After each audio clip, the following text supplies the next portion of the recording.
A microarray is a small silica or glass slide which is the size of a postage stamp that contains thousands or even hundreds of thousands of spots.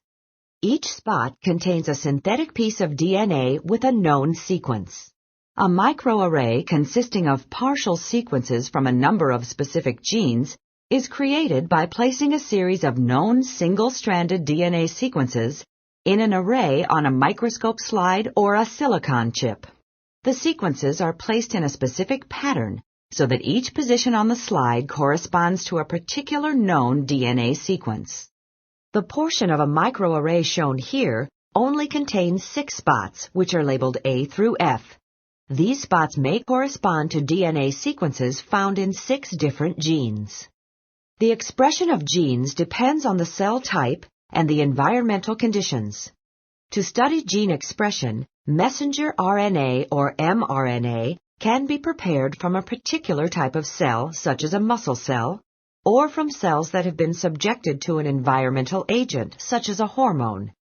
This mRNA that is expressed from such cells is used to make complementary DNA or cDNA.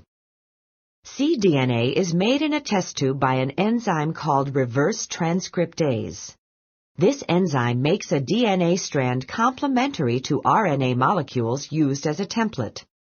Special nucleotides that have a fluorescent probe attached to them are used to make this cDNA. This probe will make the cDNA molecules fluoresce green when exposed to ultraviolet light.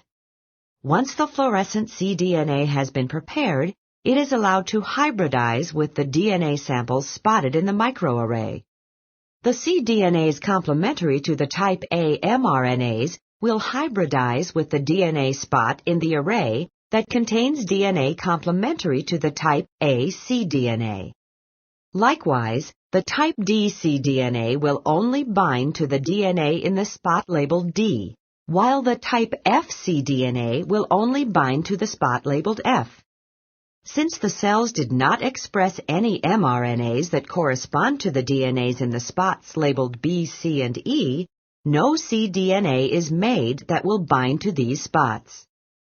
After hybridization, any unbound cDNAs are washed away, and the slide is examined under a fluorescence microscope, where the spots that contain fluorescent cDNAs can be identified.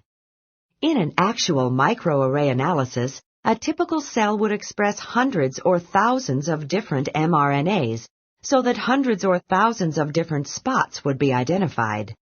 Therefore, microarray analysis is a powerful method to study the expression of many genes simultaneously from a particular type of cell or from cells that are exposed to a specific environmental condition.